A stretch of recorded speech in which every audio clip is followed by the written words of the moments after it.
Can y'all hear me now? Can you hear me now? Okay, solid. Man, what a hassle. Everybody can hear me. What's going on, Yaz? So people can hear me. Okay, cool. Um, I guess I'll wait till the 70 people that I just hung up on or stop streaming for come back in, and I'll let y'all know what just happened. Okay, so like I was saying, uh, I guess and y'all didn't hear any of it, so I'll say it all again. I didn't quit YouTube. People are like, oh, did you quit? Are you gonna make any more videos? Because I've been gone for about a month. I had a lot of projects that I had to start up, and I just didn't have time to do YouTube and create these other projects. I started 4 podcasts. Well, I'm in the process of starting 4 podcasts. I've recorded for 2 different podcasts, and then I have 2 more I have to start. So I was just lining up a bunch of stuff for that. I was getting my microphone stuff out the way and my audio tests out the way, and recording for the podcast that me and my wife have, Elevate with Kevin Ash, and also preparing a good amount of stuff for the men's podcast that I have that I'm working on with my man Deshar. So we just had a lot of stuff going on, and sometimes you can't create and share yourself at the same time. And I can't do both. I'm not the best multitasker, so I really have to focus in on one realm of projects. And so this month was all about podcasting. And while y'all couldn't just hear me, I know y'all just, like about 70 people had joined before I realized I didn't have sound. Um, Y'all couldn't hear me because I had my computer audio defaults all set to my microphones that I shoot my podcast with. Haven't even talked to y'all since I started doing that, so I didn't even know that my audio was all defaulted to my microphone equipment. So I just had to figure out how to get that off of there and unset those defaults, and that's what happened. So like I said, anyway, thank you, Vivian. Vivian gave me a $10 super chat, and she was I guess trying to send some traffic over to my Patreon, and I appreciate that. I just talked to Vivian. I was just texting Vivian right before I got on, so she was just showing love back. Anyway, sorry for the mix-up. Sorry for the confusion. I guess we can get into it today. I'm probably talking loud. My bad. Today. Um, I did something different. I told Instagram, as I always do, that I was going live in about an hour. I usually give about an hour or 2 hours notice, sometimes 3 if I know I'm going live. I really didn't know I was going to be even home, let alone be going live. So that's why I didn't give a longer advance warning. But anyway, I told people on Instagram to write their questions, and I will consider a few for this tonight's discussion before I answered anybody else's questions. So I'm gonna go to my couple of Instagram questions first, and then we can dig into this. So thank you for rejoining me, those of you who have. Let me see. Okay, so I'm not going to say who because I don't know if people want to remain anonymous. Some people are real funny about that. Somebody says, why in a relationship do men change their courtship ways? Meaning 6 months in and they feel like y'all on some 50-50-ish all of a sudden. I think because it should be about 50-50 at 6 months in. I think if you're dating somebody for 6 months, they should at least know who they are to you, and you should probably be reciprocating, and just giving back some of that positive energy that they give you. I don't think that you lose your leverage in just being a willing participant of a relationship. If you're still letting a guy chase you 6 months in, then you haven't really made progress, and he's not really going to feel that progress. So yeah, I think that the moment a woman starts coming forward is confirmation to a man that he's becoming someone to her, that he's becoming important. And to be honest, that's what a guy's goal is. If he wants anything serious, he wants to be taken seriously. And so it's not just a woman indefinitely running from a man or pretending to, giving the appearance of running. It's really supposed to be 50-50 at some point, and not necessarily, we're not talking about, him not paying for you, or, him not, doing whatever it takes a man to do. But I'm just saying on an energetic level, the exchange of information, the exchange of energy and effort should be 50-50 at 6 months if you're in a relationship, and you specifically said relationship. So I think that a man should change his courtship ways, or a woman should change her courtship ways. If her ways are to elude and evade, she should probably start stepping forward and appearing more solid in that relationship. Otherwise, it'll be a situationship, and the guy start finding somebody else if he doesn't feel like he's making any ground with you. I hope that answers your question. I'm gonna go to my next Instagram question, and then we're gonna dig into y'all stuff. Um, Somebody said, "Hey Kev, I'm being pursued by a young doctor with the intentions of a serious relationship. I've never dated someone of this stature since I'm a waitress with aspirations. I'm feeling refreshed, but also a little intimidated. What is your advice to a woman who has just begun entertaining the idea of dating a man with his ish together, when previously dated just guys with potential? Thank you." Well, I think the key word in all of that you said was pursuing. You're currently being pursued by a doctor or a gentleman with great success. Whatever that might be. He might be a doctor, might be a lawyer, might be a general manager, might be a district manager. I don't know what these guys do, but y'all know a successful man with some paper in his pocket, right? Who also hopefully has other qualities. Um, like I said, the key word is pursued. You're still being pursued by him. So you still maintain leverage. Now, if you were one of those women who found out he had money and started doing anything and everything to impress him and to prove that you could be valuable to him and in sexual ways and in cheaper ways instead of jogging with him mentally, like really exercising his mind, then you would have something to worry about. But because he's pursuing you, as long as you play your cards right, and as long as you don't become such easy prey that he gets bored, you really don't have to worry about what you do for a living. Men aren't looking at a woman's success a lot of times when they're choosing a woman. A man who plans to have success or who attains success doesn't need a woman successful. He doesn't need a woman who's successful. He doesn't need a woman who aspires to be as professionally noteworthy as he is. Not to say that he would go against that or not like it, but that's not his concern. He has his own money. He has enough money for probably both of y'all. So at this point, when he pursues you, he sees things in you that money can't buy. And so those things don't leave you. Those things don't elude you. And just because you're a waitress doesn't mean that he doesn't see the future, a productive future with you. So I think you're just worried about the wrong things. If this was the inverse, if for whatever reason you had all the money and the man was broke, then there would be some cause for concern because he wouldn't necessarily feel like a breadwinner, and there could be some implications or some effects on his self-esteem and his self-concept as it relates to what he is to you and what he could be to you. But that's not the case. Men are natural breadwinners. Women have never really bore that responsibility on large scale, right? We know people who the women are making more money. We know families that the women have to make more money because the men just don't produce. But for the most part, the traditional role allows for a woman to not be a doctor or a lawyer and date a doctor or a lawyer. Unfortunately enough, it hasn't gotten that way for men, and I'm not sure I would vote for it to be that way, but I'm just saying. So I hope that helps. Don't worry about if you're a waitress. If he's pursuing you, he sees something that money can't buy. So I'm going to dig into something else now. Thank you for your question. Somebody said, Kev, I sent you a question and PayPal on the 6th. My PayPal's name is, I'll have my wife look at that. Samaya, I will track your question down. I'm sorry that happened to you. Oh, it's the 6th. Oh, you're not late. Yeah, this is the third day. I would probably be responding to you tonight. I just caught the date. You said you sent the PayPal on the 6th. Today is actually the 9th. So generally, I do my emails before bed. Most people get emails from me like at 3 in the morning, 2 in the morning, 1 in the morning. So this is actually the third day, and I think on there it says like 2 to 3 days, depending on how busy I am. And I've been very busy. So you were actually going to get your email back after this live was over.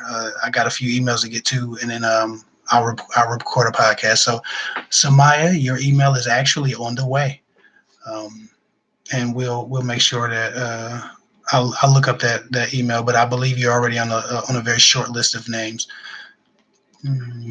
But sorry for the delay.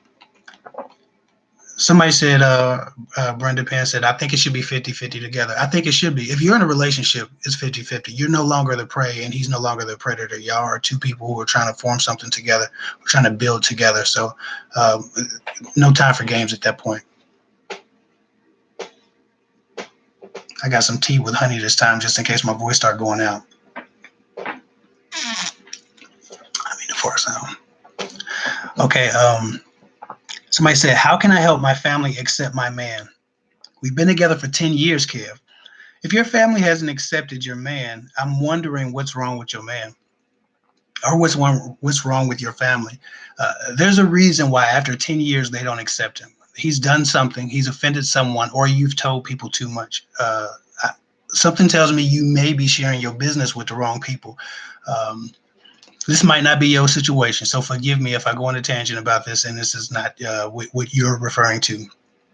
But a lot of times when a woman's family won't accept her man, it's because she's telling all their business. So she instead of having a confidant or a friend that is unrelated to her family, who people who have to deal with him for an indefinite term because she's with him, she'll tell her sister or her cousin or her mother or her father when a guy pisses her off, or when her and that guy are having problems. Well, what happens is you love that person. You'll always forgive that person, and you'll always ultimately end up back together in theory. Well, the people you tell, or the people you proclaim that your spouse's imperfections to, his shortcomings to, they don't love him in the same way. They won't forgive him of his sins like you have, because they don't see him in the same way you do. They don't get enough of him.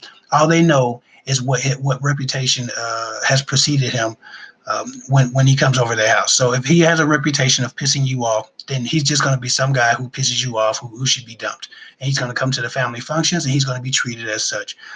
So hopefully you haven't done a whole lot of, to be honest, mouth running, or talking too much, because it looks like after 10 years they should know enough good about him that they accept him. But because they don't believe that you're truly happy, they have some pause. And I'm not sure if you've contributed to that. So maybe you should probably start speaking well behind his back, start speaking good behind his back to your family, and maybe after a while they'll start to see that as his reality instead of whatever they believe they know about him. Shout out $5 super chat, Vivian. Again, look, Vivian showing love. I appreciate you, Vivian. Love and respect. I don't think you heard my words the first time I spoke, but like I said, I appreciate you. And I think I got a text message from you that I'll be replying to probably before the end of the night as well. Yeah, I had sound difficulties, man. I had all my defaults set to my microphones that I've been doing the podcast with and running all my audio tests with. So that was what was wrong with my microphone. I'm gonna dig into some more of these questions. I'm sorry. And Vivian also says, go support Kev Hicks' work on Patreon. Yes, speaking of Patreon, thank you, Vivian. Speaking of Patreon, my podcast, two podcasts actually, are on Patreon. One will debut this weekend, one debuted last weekend. Elevating with Kevin Ashhick debuted last weekend. Our first podcast was on toxic relationships. This week's podcast will be on jealousy. I think it's my goal to work up to about eight podcasts a month for just that podcast. I think that's a fair number. And to get access to that podcast, you actually just have to donate about $2 a month, $2.50. I don't think that's unreasonable. People get enough information and enough content from me for free. But now my wife's involved. I think that she should reap a little bit of benefit for sharing herself. So that podcast, the access point on Patreon is $2.50. So if you don't have $2.50 to donate or to pledge for the podcast, I understand. But no, that's how you access it, is the $2.50. Anyway, and the other podcast is Kev Hick Talks Life. So I'll cover a lot more topics on, motivation and inspiration, just things that have to do with the general challenges that we all face, not just women in relationships. There's a third podcast the Fatherhood Village. Me and my man Deshar are going to be talking to strong fathers and having those conversations. And I think that'll be very, very well received by the community, especially men, because men don't have a whole lot of that stuff going on. And we need strong men, and we need to build strong men. So I'm very excited for that.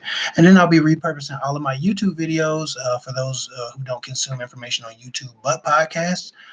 And that will be a YouTube, that will be a podcast as well. Now I'll throw that on iTunes, Spotify, and everything else, just so people can have that. And some of you guys like to turn my videos into audio files anyway for your longer trips. So now you won't have to do that. You can just sign up for my podcast for free. Somebody said, okay, Voxy Likes. Shout out to Voxy Likes. Appreciate your super chat. She said, hey, Kev, just curious. Do you think astrology can be used to predict compatibility in relationships? Much love, Vicky and Britton, Aries and Libra. Shout out to both of y'all. Shout out to both of y'all. I think personality and willingness to look at yourself as hard as you look at your spouse is probably the bigger predictability of relationships. And so when dealing with personality, of course, astrology is seems to be very accurate. Shout out Kelly Clark. But thank you for the $2 super chat. Don't change as you continue to grow. I won't change. I will always be me. I think that's my special gift, is always being the same. But like I said, Voxy, I definitely believe personality has to do with has some indicators of compatibility, but personality is basically astrology. It's the deeper personality of every sign. So I'm in complete agreement that astrology can be used to predict compatibility to a degree, because there are personalities who are said to match each other, but those people haven't developed the emotional skill, the emotional intelligence, and the introspective ability to do what needs to be done to save their relationships, or to have successful relationships, or to have stability, right? Like I said in a meme a long time ago, you can't f your way into a like. Hold on, I'm still getting notifications from the last live somehow. I think I said in the meme one time, like, there's no substitute for emotional stability, and I absolutely believe that. And so, in thinking about astrology, you have to realize that the growth and the maturity of a person are just as important. So astrology is only 30% of the equation. I think that nature versus nurture, the big argument, nature versus nurture, how you were raised versus your inherited traits, that has a lot to do with it. So how you were raised, your emotional maturity and skill set, and your astrological compatibility, that those all mix. So I've known people who shouldn't have gotten along, who got along great, because they were both emotionally mature, and they also had an introspective ability to always check themselves and just sit down and do the work, even when it was hard, even when they were wrong, accepting their wrongs, being responsible to each other and to themselves for being their best and presenting their best. And I think that anybody can have a successful relationship if you have those things intact, regardless of whatever your astrological signs may be. Tea with a straw. Yo, honey boy. For anybody who has voice issues like me from time to time, I'm learning to speak from my diaphragm instead of from my throat. Somebody left a very helpful comment in my last live, and I've actually been trying to use it, and my voice has been lasting a lot longer because I'm speaking from my diaphragm instead of my throat. And that was a learned behavior for a few different reasons. But anyway, when I start sipping that honey, like tea with honey, it seems to really help my throat a lot. So if anybody have a dry mouth, a dry throat when they're talking, try that tea with honey, warm tea with honey, any kind of tea with honey. It seems to work. Let me see. I'm gonna dig into some of these.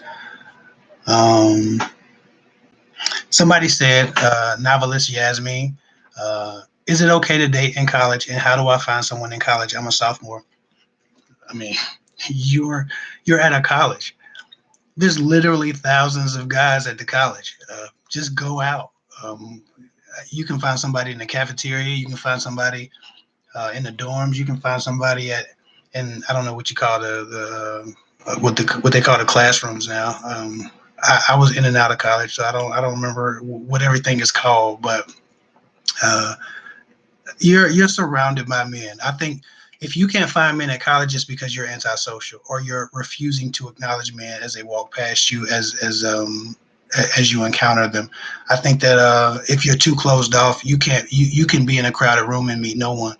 And some women are just like that. And so figure out if that's what you're doing, Yasmin. Figure out if you're just closed off. Because as a sophomore, you should know so many people right now that you should be well within your exploratory phase of dating in college. And I do think it's okay to date in college. I think it's a great place to learn about what you want, what you don't want, what you like, what you dislike. I don't know why anybody would stop themselves from having a full experience there. I don't agree with many of the experiments that people seem to partake in, specifically partying too much, drugs, you know, all this the over sexual, over sexual behavior. I don't even know if that's. I damn sure screwed that up, but the hypersexual. There you go. The hypersexual behavior that people indulge in, and the drug use and the partying. I think that's ridiculous and stupid. But you should definitely be exploring people and dating and understanding how you relate to the opposite sex. I think this is the perfect time to do that. And so just go to parties. Uh, Look up. You probably look down at your feet a lot. There's so many people in college. You're passing thousands of people every day. Every day you're passing thousands of people. Just start networking a little bit more. You'll find somebody. You'll find plenty of men. You'll find hundreds. Um, somebody said. Somebody said, so I have a crush on this dude, and I think he likes me. He's friends with this other girl, but the way they act hugging makes me think they like each other. But I don't know. Should I forget about him? I don't think that. I don't think that because you have a crush on somebody and he seems to know another woman or hug another woman, like he don't owe you nothing, you don't owe him nothing. You don't know why he's hugging that woman. She could be in a friend zone. He could be in a friend zone. It doesn't mean that for whatever reason he's unavailable. Figure out if he's unavailable and then just make that decision. But if you have a crush on him, he might be available. He just might not look available because you're judging things from with outside knowledge, in the dark basically. So do what you can to figure that out before you forget about him. I see if you can get his attention without approaching him. Peacock a little bit. He might come up to you. Latifa said,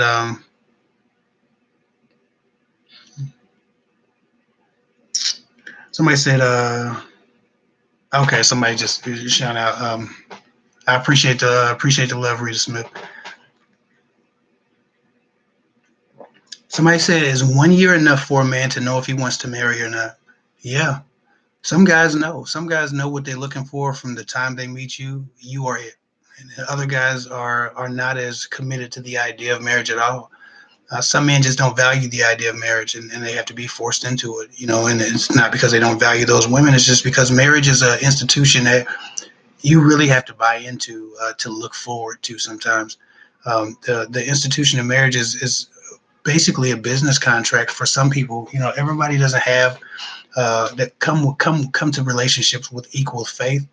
And so if you believe in a biblical marriage and another gentleman just hasn't read that part of the Bible, or he just doesn't have that level of commitment to your religion, then that can be something that stops him from making that decision quicker. But if you two have the same idea about what marriage is, or a guy has a very healthy idea about what marriage is, he can definitely know what he wants, see what he wants in you, and just want to marry you. I've known men to do that. I've known men to get tired of stuff, tired of dealing with mess. Women always assume because they've been through something that a man couldn't have been through worse, and that's just not the case at all. Women have done treacherous things to a lot of men, and I know a lot of men who write me. Women have done treacherous things to me, like so.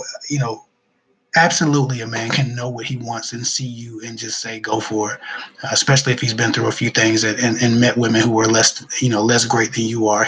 A man knows when he has something great. Shout out first of all to Delilah Flythe.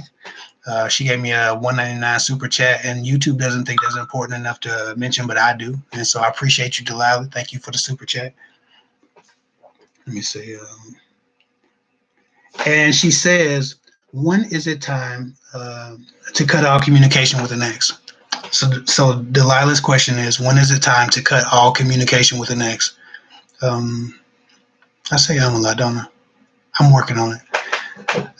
I think it's time to cut all communication with an ex when there's no chance of you guys getting back together for reasons of toxicity, abuse, distrust, things that you can't really mend, right? Unreconcilable differences is what it's called in divorce court.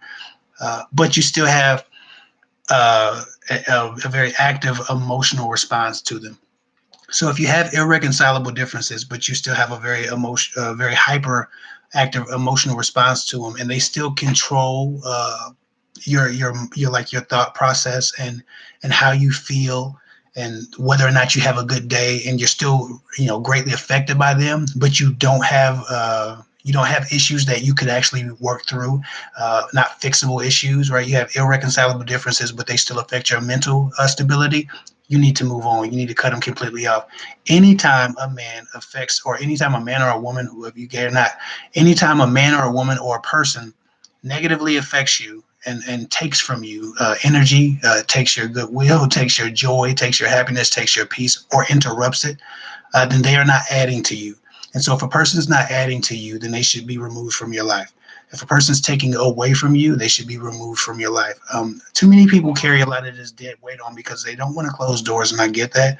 But all of these people are like vacuums, and they just suck away from your life source.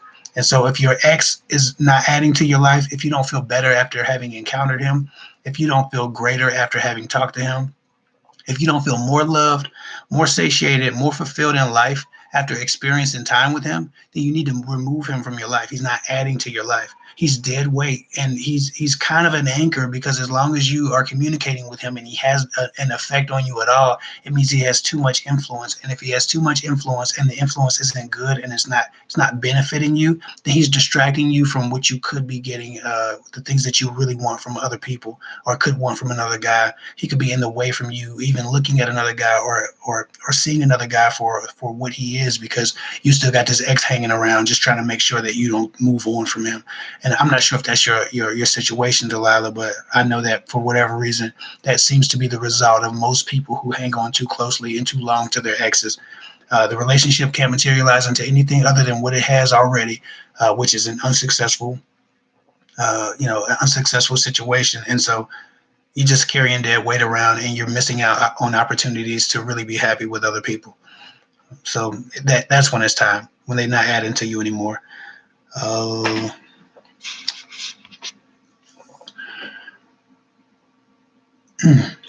yeah. Let me see. I'll talk about that later.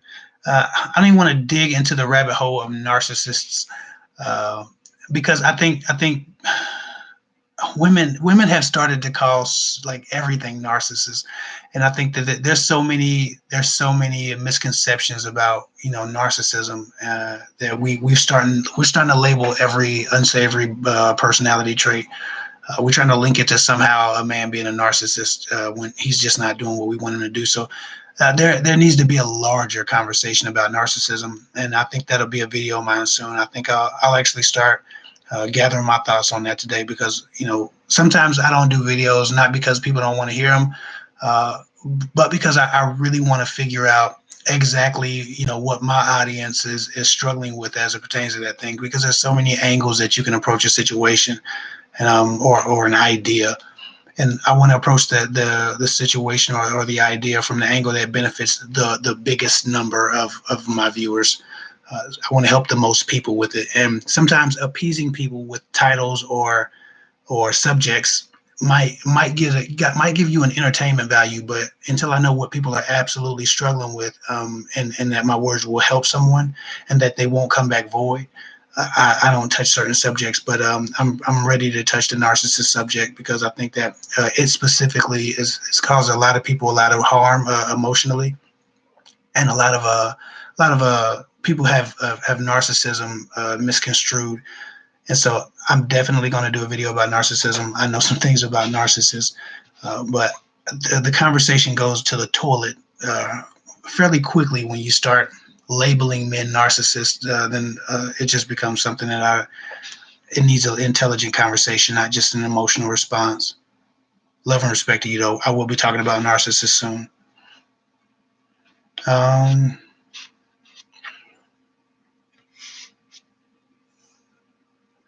Hold on.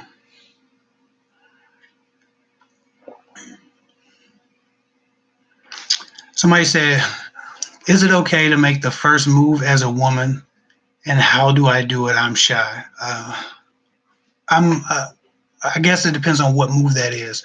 If you're speaking about just making an approach or like approaching a guy or making contact, then yes, it's okay to do that as a woman. And I've actually done a video about the strategies involved in doing that. If you're talking about sexually, I don't know about that.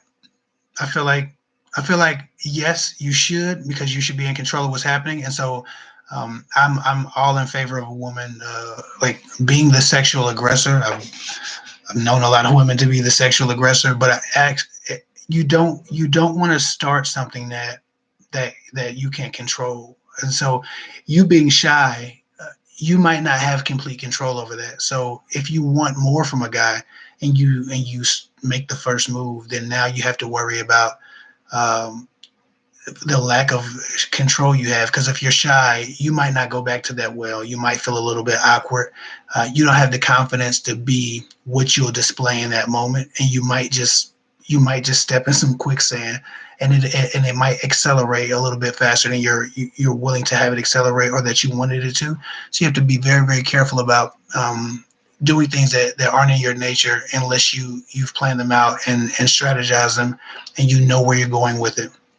Sexually, you have to really be that if you're going to do that, or you have to really want that, because usually a guy's not going to just maintain a subordinate position, or be the receiver of any sexual act. Eventually, a man is going to want to take over, and if that's what you want, then you'll most likely get that. But if you don't want the relationship to kind of go into a sexual spiral, and you still want it to grow, then you have to be very, very strategic on when you assert yourself sexually and how you assert yourself.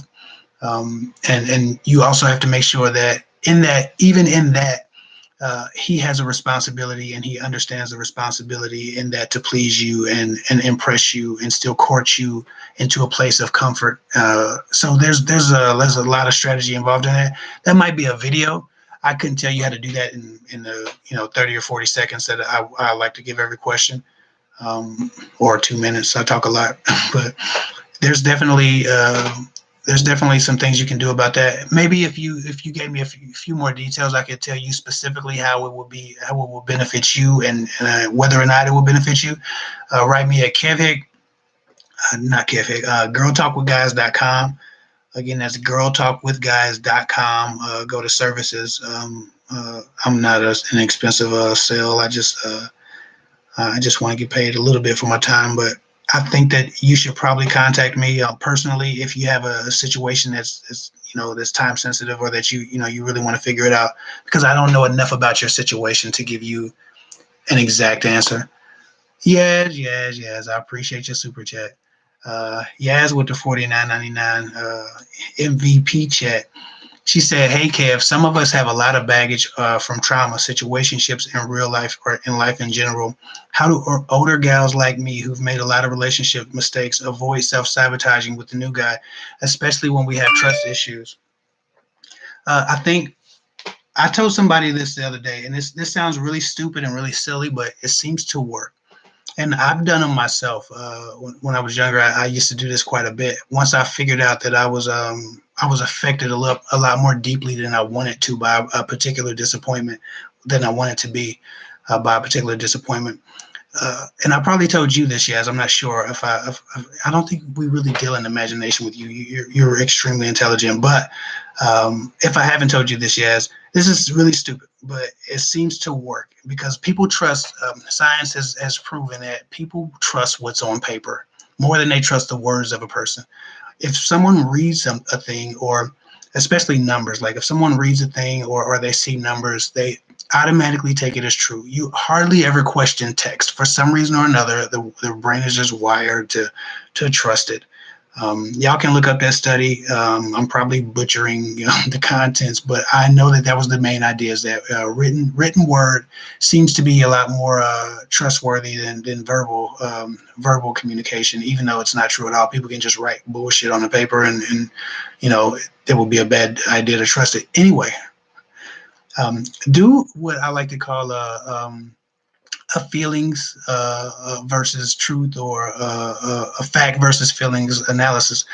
When you feel yourself self-sabotage, and I have a client that I've spoken to a lot recently that's self-sabotaging, and it's almost like uncontrollable, but it is controllable. It's just like you have to have a mindfulness that you're self-sabotaging, and then ask yourself, do a facts versus feelings analysis. On one side of the paper, this sounds stupid, but it seems to help me anyway.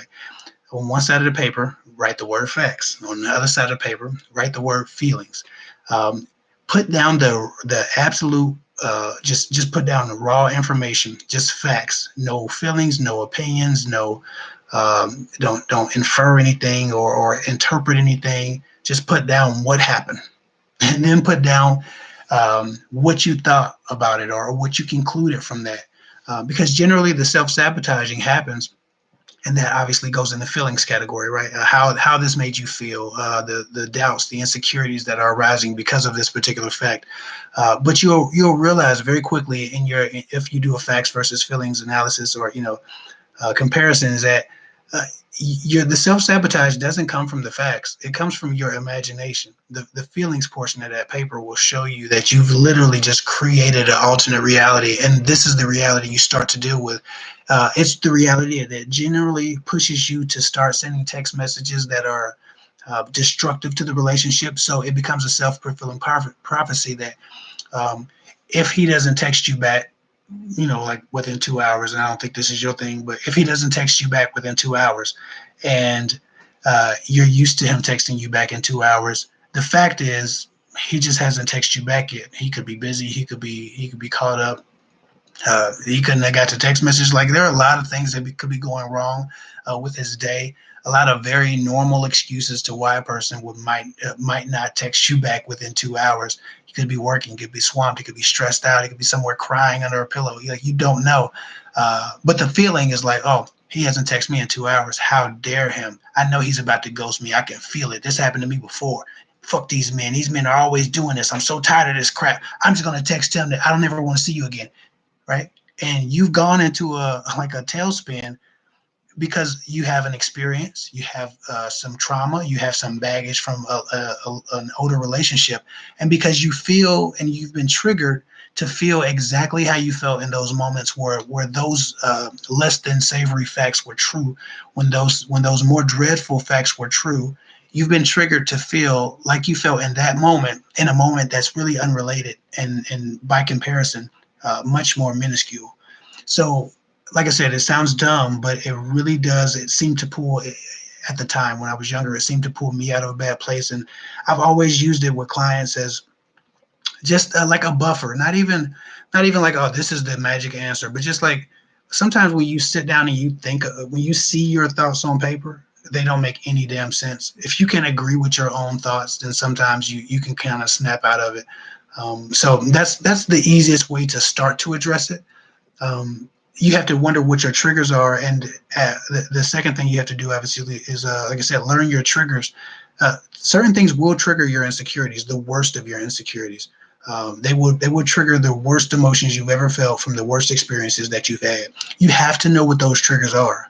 So, you specifically, or anyone who's been through something traumatic, or something just so disappointing that it's never left them. You have to know what those triggers are. Take inventory of what those triggers are. Like right now, if you've been triggered recently, write that down. What triggered you this time? Right, right. What it relates to in your past. You'll notice a pattern of certain behaviors that trigger you. If you know that, then you also know that you're going to have a reaction that doesn't necessarily match the magnitude or the minuscule nature of the offense, right? Because the response should always fit the offense, right? The punishment must fit the crime.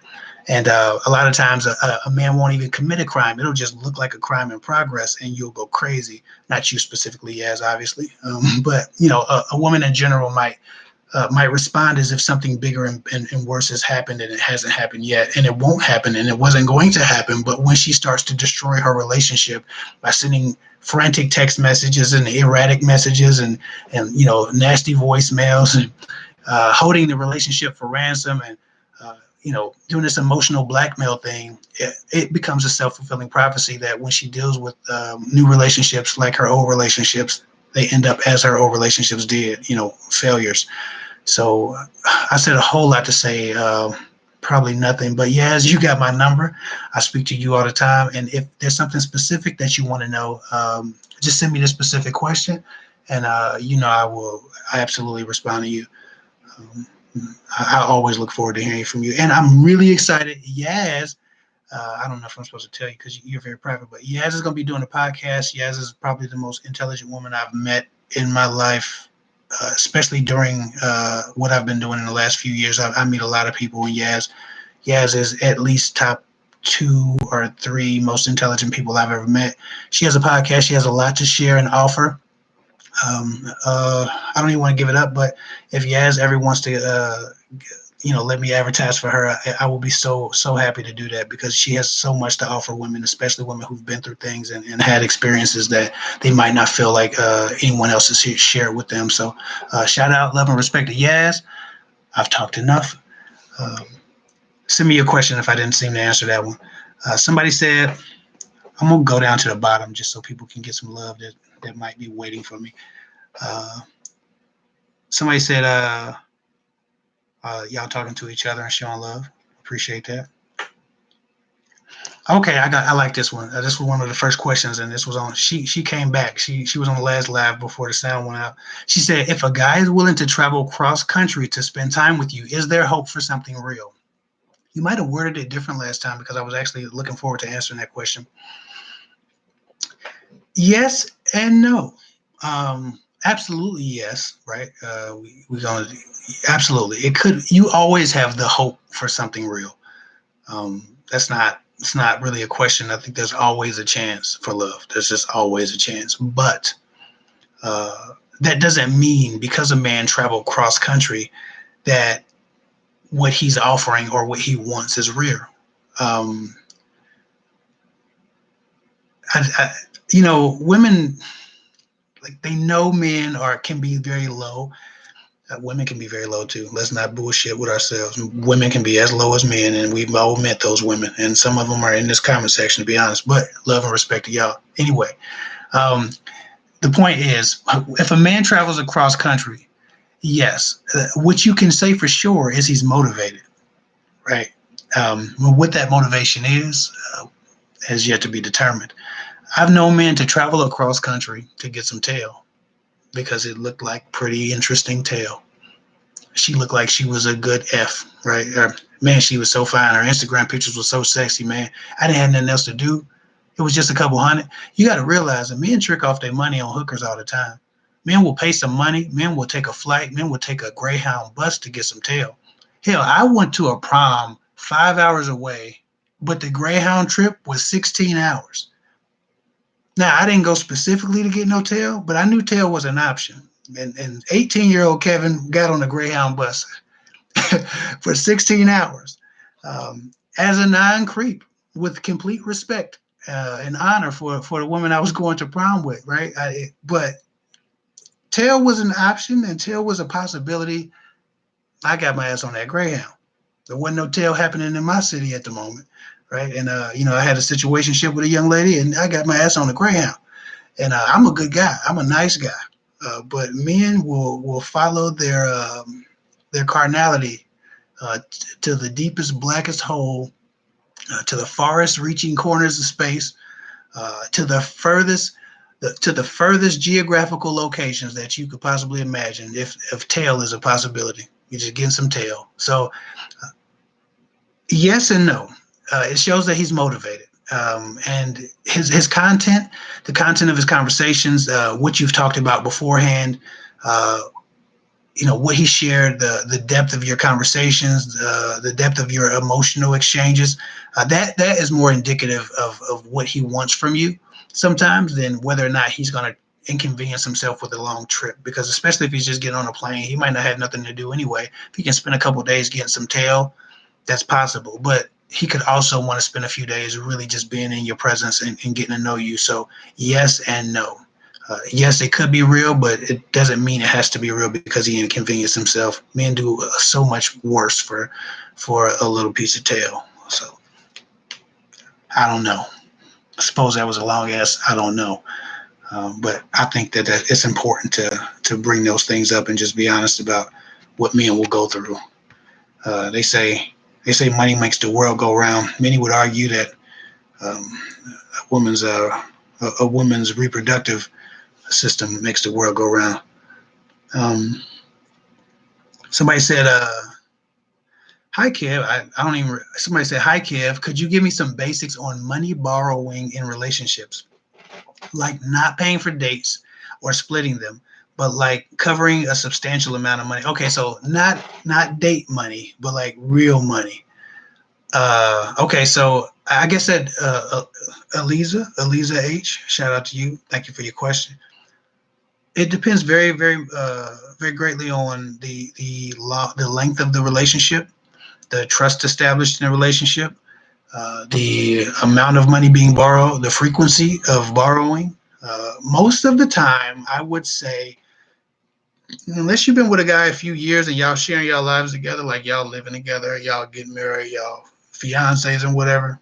If y'all not fiancés or living together, sharing bills and sharing your life, yeah, I don't think you have any business whatsoever giving substantial amounts of money to men because first of all, just because you don't necessarily know if you're gonna get the money back, and just because you have the money doesn't mean you should give the money because a man starts to fall in love with you as a resource as opposed to his equal or his spouse or his queen.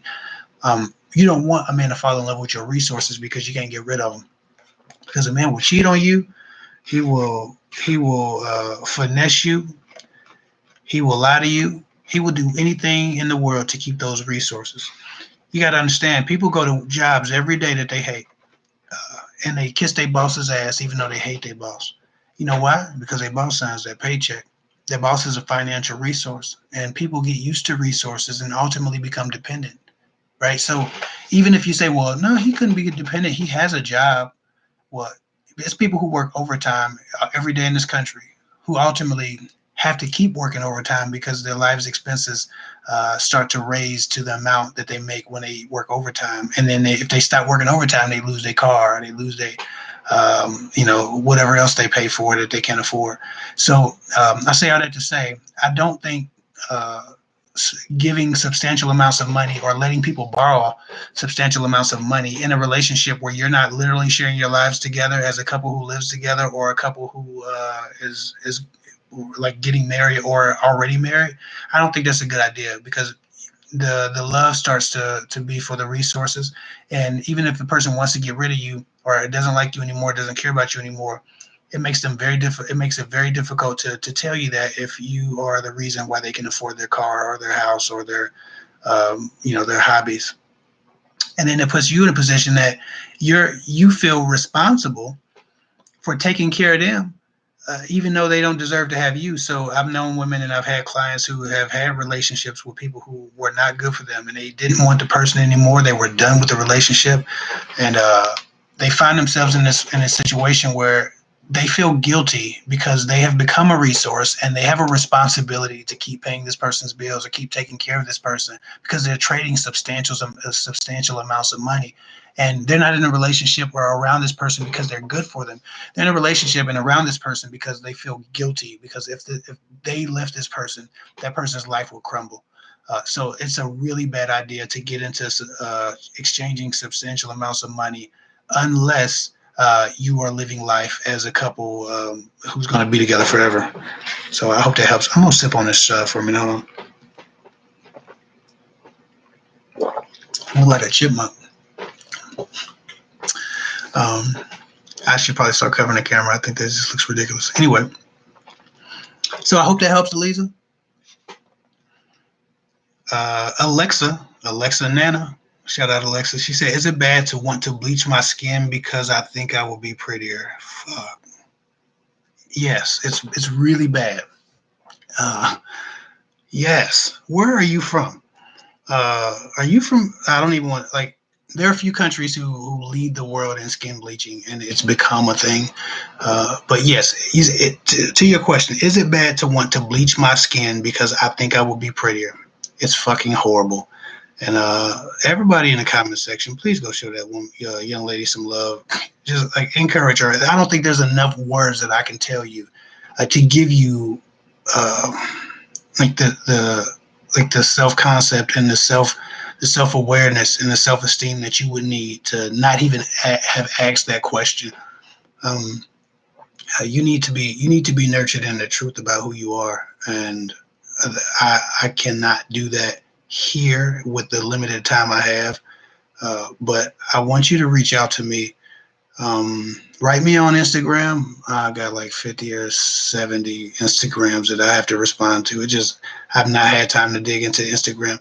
But you write me on Instagram and put a whole bunch of black fist emojis in the and before you say one word, just 10, 20 black fist emojis, and I'll have a conversation with you about what's going on and why you think that you're not good enough as you are. I think that that's extremely disturbing, and yeah, I'm a very proud black man, and I think that that hurts my heart that you think that.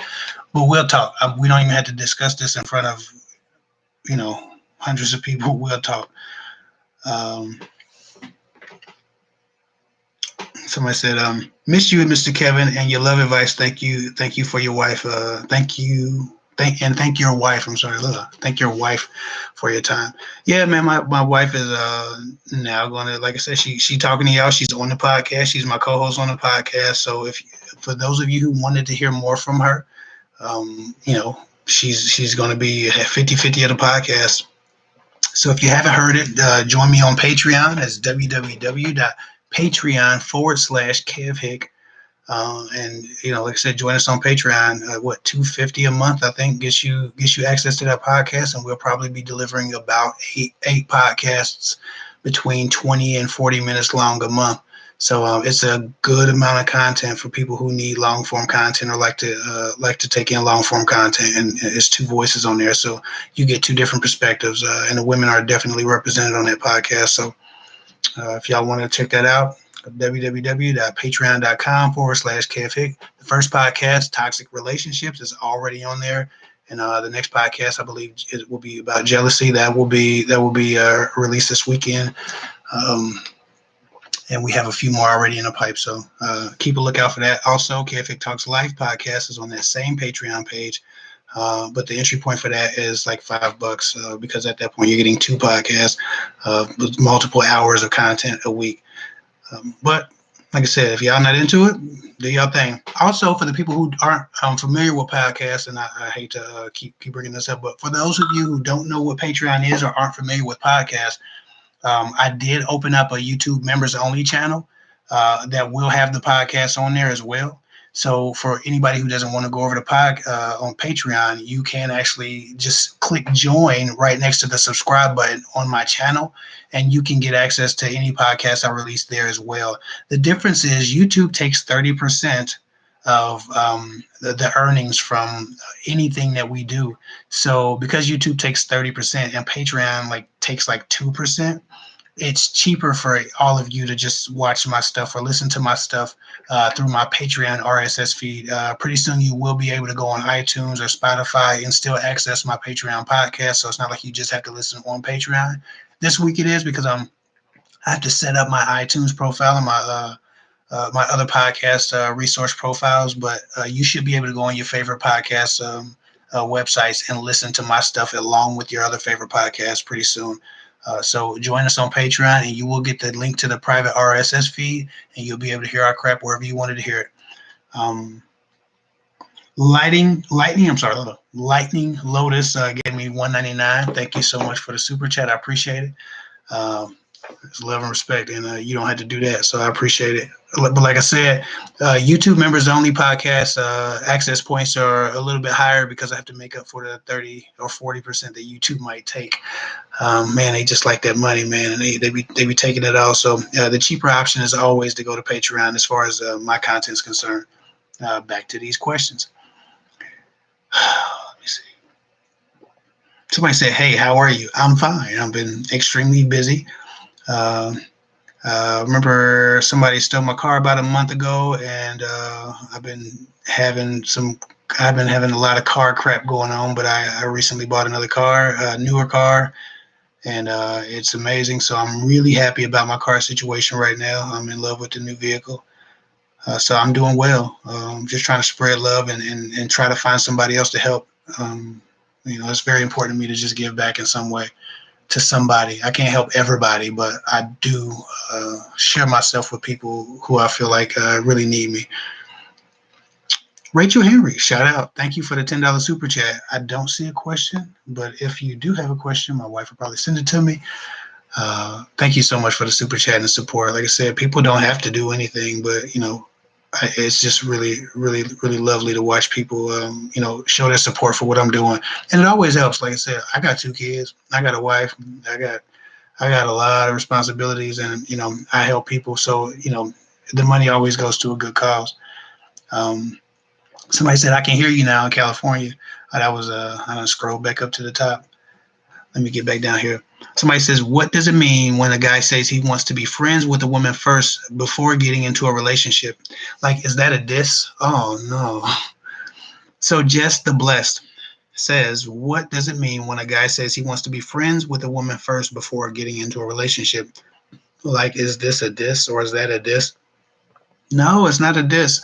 If a guy's going to invest in a friendship with you, then he really wants to know who you are at the core of your being. If a guy wants to know that, if a guy really wants to know you before he jumps into everything else, then it's not a diss. It's a compliment that he'll give his non-sexual time to you before he starts to commit himself to a deeper understanding of a relationship. I don't think that you've had very many healthy relationships if you're insulted by that, and that scares me.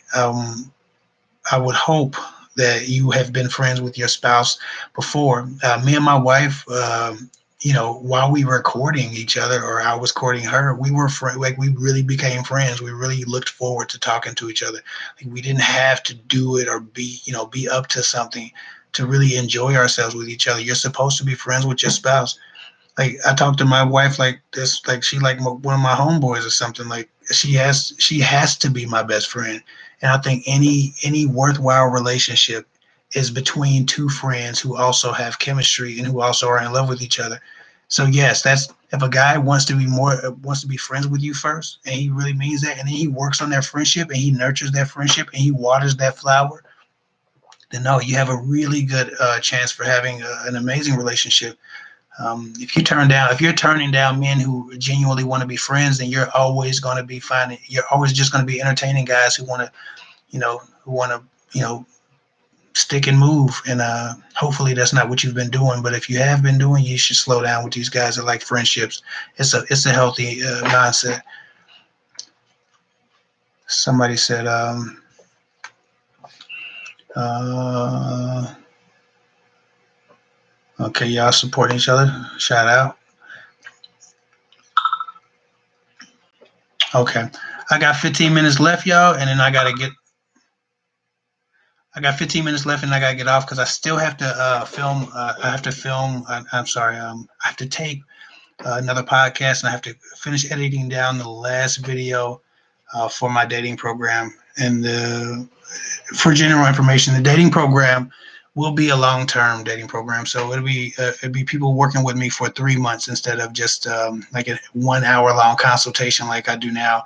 I'll still be doing hour-long consultations, but some people need help in a different form, and they kind of need a training program instead of just a great conversation where they discover some things about themselves. So the dating program will be for people who want a longer term commitment for me, and so it'll be about 3 months, I believe. I think that's what we're gonna do, 12 weeks.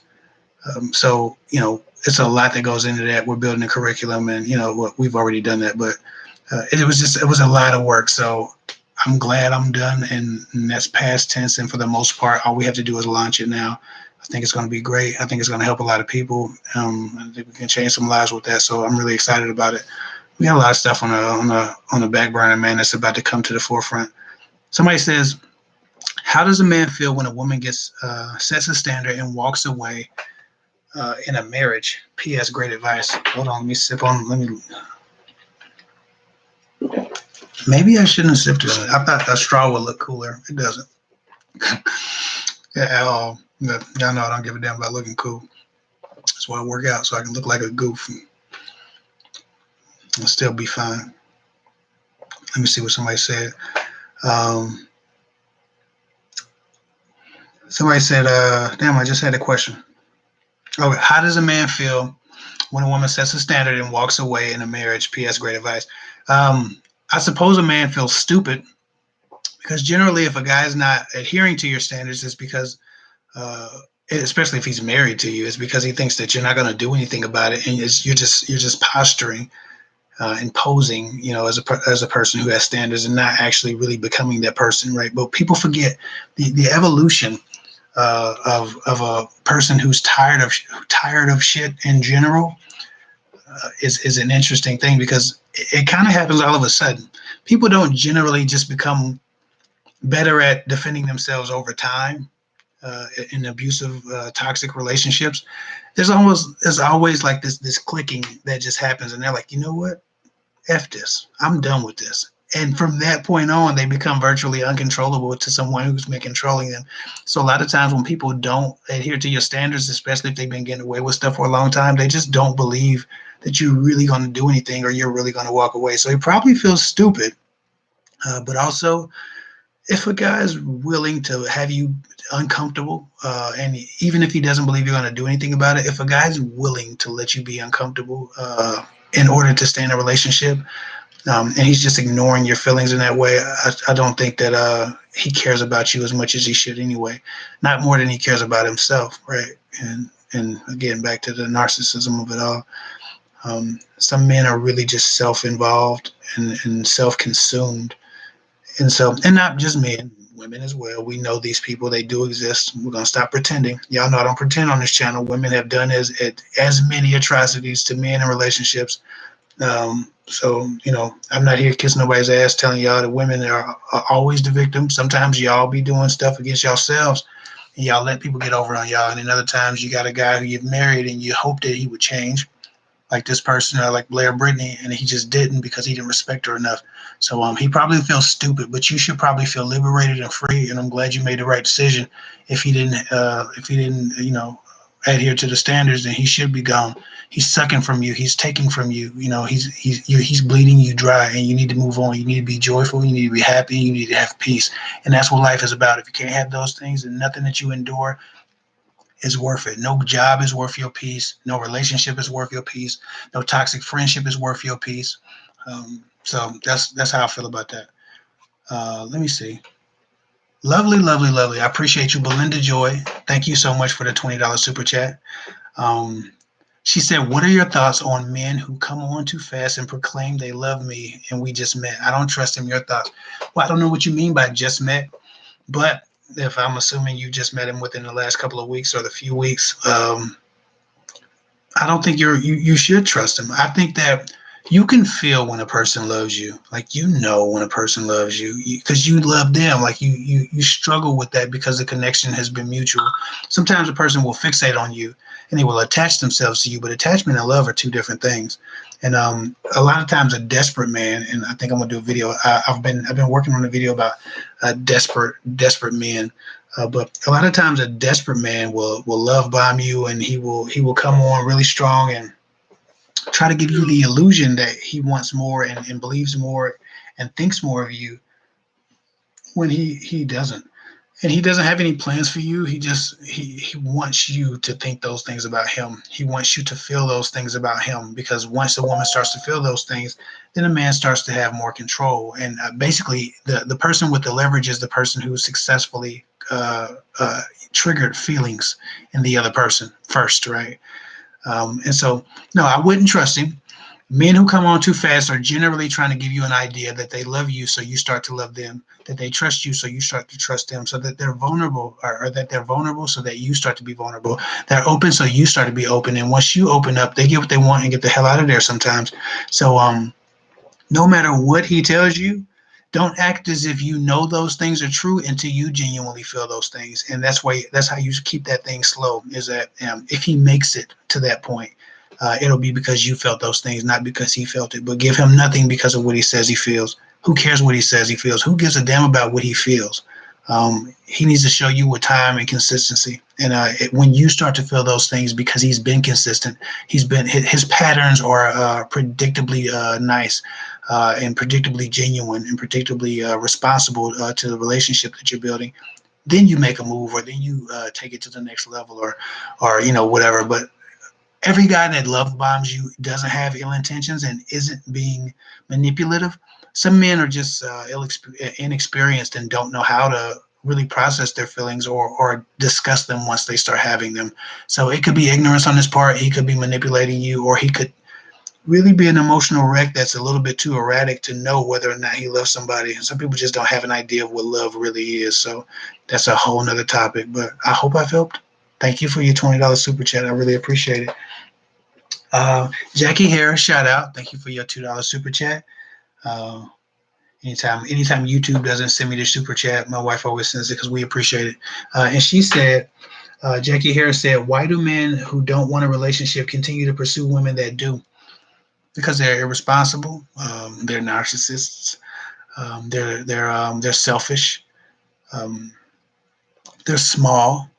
I think the worst thing a man can do, and I don't, and there's a quote that's like it, and I'm not trying to misquote the quote. It's just people have said this before, and it's a common thought that anytime a man triggers a woman's emotions or her heart with no intention on being responsible with that, with her heart or with her emotions, or meeting her halfway, and offering the same to her, but he's triggering her emotions so that he can get something from her.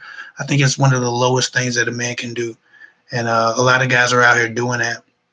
A lot of guys are out here, like you said, with the guy with the last question. A guy love bombs you. He tries to figure out how to get you to love him so he can get what he wants out of you. And when a guy who doesn't want a relationship keeps lingering around you and he knows you want a relationship, it's only because he's looking for a benefit.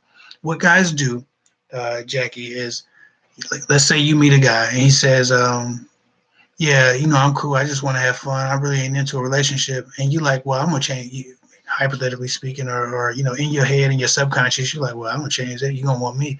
And you try to spend time around him and change his mind, and you realize he's not changing his mind. But he seems to be attaching himself to you, and he keeps pursuing you, and he's getting more and more aggressive. And you're like, damn, you say relationship, that's what I want. What are you doing? Like, shorty, we just gonna keep it moving. Why we gotta define things? Niggas say all kind of dumb shit. Anyway, he's only doing that because he knows after the disappointment, and this is for any girl who's dealing with this, who's dealing with a guy who doesn't want a relationship, but it won't go away. Men do this, and women do it as well, but for different reasons.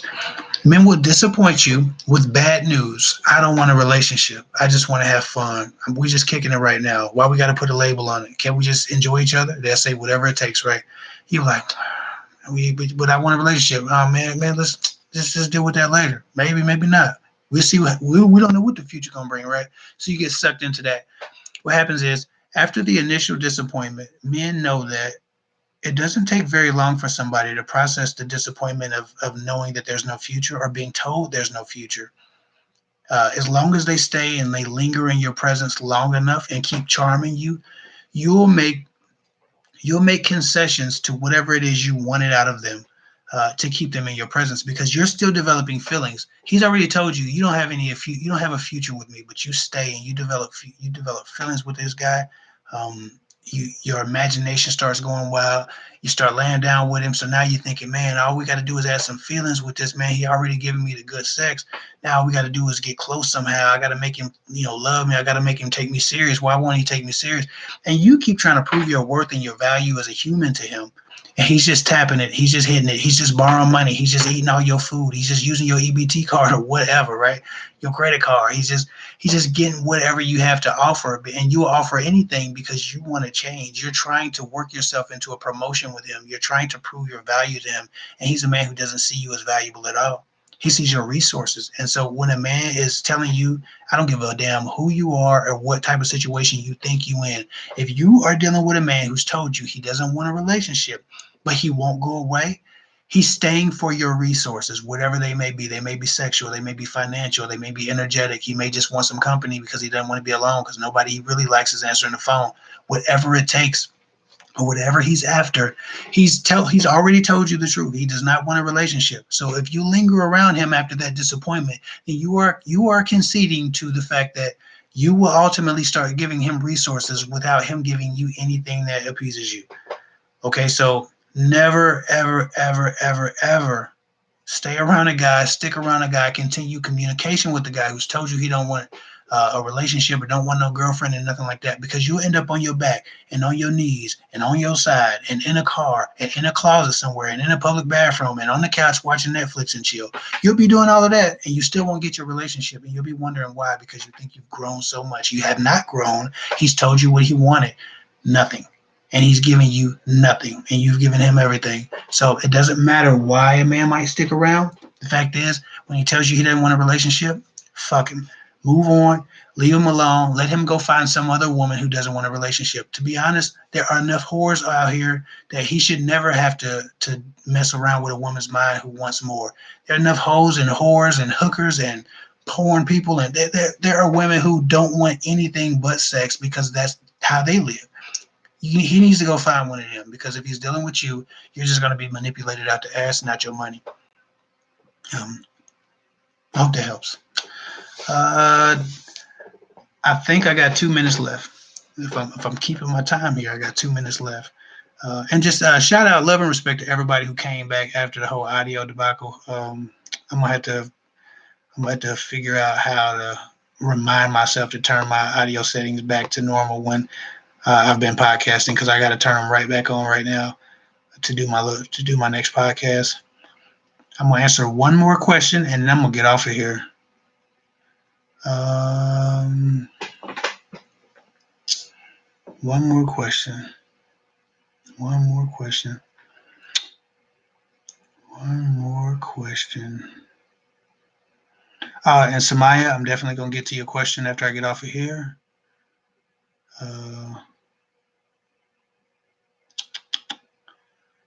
Hold on, I'm looking for my last question.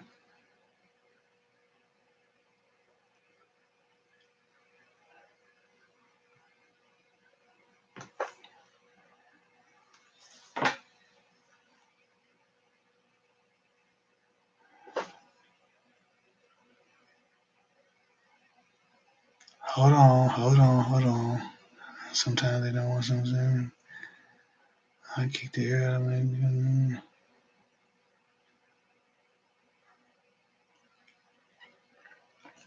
Okay, somebody says, if he's dating someone now but seems to notice you or find you attractive, what should you do? If you find him attractive but don't want to cheapen yourself. If a man is dating someone and he notices you or finds you attractive, um, what should be attractive to you as a man you could trust. And if he's dating someone and he's made it very obvious that he notices you and has found you attractive, you just being attractive shouldn't be enough for him to distract himself from his relationship. You need a man who respects his relationship enough that he can walk past a beautiful woman and not be distracted from his relationships. Not shitting on you, Judy 10,001. But I see beautiful women. I see beautiful women. Like, I work out, so there's a lot of old people at my job. So I don't see too many females at my job. Um, but if I go to like the gym, every other woman is probably an extremely beautiful woman. It means absolutely nothing to me to be attracted to a woman, right? Because I'm attracted to my wife and I love my wife and I care about my wife's feelings, right? And I'm not going to do anything to jeopardize my family because I want to raise my damn kids. Now, maybe that gentleman ain't got all as much on the line as I have, but he should at least have enough respect for his girlfriend or his wife or his significant other not to make it obvious that he finds you attractive. And if he does make it obvious that he finds you attractive and you feel like there's a chance that he would do something, you have to ask yourself, why would you want to be with a man who will just find, or who could see another woman who's more attractive to you than you and then be distracted and chase after her? Like, why would you realize that he'll find women, he will see women probably on a daily basis who can at least compete with you, and if not once or twice a month, you'll find a woman that's finer than you because there's always someone more attractive. If a man finds you attractive, you should do nothing. And if a man's making it obvious that he finds you attractive and he's in a relationship, you should do nothing because there's always going to be a woman more attractive than you, and you don't want the type of karma on your hands. And also, you just don't want to be the woman who thinks she's fine enough to keep a man's attention, and all he's doing is shopping for the eye candy. Like, when men like that have wandering eyes. So it's not necessarily about you being more attractive than his woman or another woman being more attractive than you. Variety is the spice of life for a creep, for everybody, really. For good men, variety is the spice of life. That's why men, watch adult movies because they're looking to satiate their need for variety where they can't find it in their relationships. Um, that that you do absolutely nothing. Who cares if you find him attractive? I think it would be selfish of you to shit on that relationship, shit on that other woman, and cheapen yourself. And you're just going to end up in a love triangle or getting treated like the other woman. And my God, half of the people who contact me are the other woman, and I don't even understand it. So no, don't cheapen yourself. Do nothing. Let that guy let his relationship run its course. Don't be that person. It's too many men out here for you to be sucking up to some dude who already has some shit going on, who you won't be able to trust, even if you did take him from his woman. With that said, hey, love and respect, Judy 10,001. No offense. I got to get up out of here. I got a podcast to record. I got video to edit. I'm probably going to be up at about 4 in the morning, getting some more work done. I'm going to try to get some more. I'm going to have a YouTube video coming out this weekend. I think it's going to be about the miseducation of the female mind. I don't know what I'm going to call it because I have to call it something that YouTube will promote. But it's going to be about how women are assisting the miseducation of themselves and are miseducated by men to having lower self-esteem. And so, I think I might call it why you may not feel pretty, or one of the possible reasons you don't feel pretty, the miseducation of the female mind, something like that. Just look out for my YouTube stuff this week.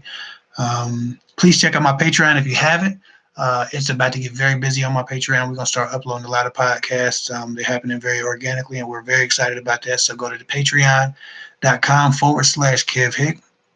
If you have a question or want an hour-long phone consultation with me, you can always reach me at www.girltalkwithguys.com and go to the services tab. It might be /services. I never really looked at it, but go to the services section of my website, and there you'll be able to schedule a call or purchase an email advice like the young lady that was in the comment section earlier, and she's up next. So with that said, love and respect. Thank you so much for joining me. And y'all get out of here, or I'm going to get out of here. Y'all can do y'all thing and talk to each other if you want to. And Karen MK or Karen KM, you say any advice to give to change your friends with benefits into a romantic relationship? I thought I had I might have a video on that. So check my channel for a video on that. If not, I'll do a video on it because I have something in the pipe for that. Anyway, love and respect. Thank you so much for joining me. I'll get with y'all later. Yes, and.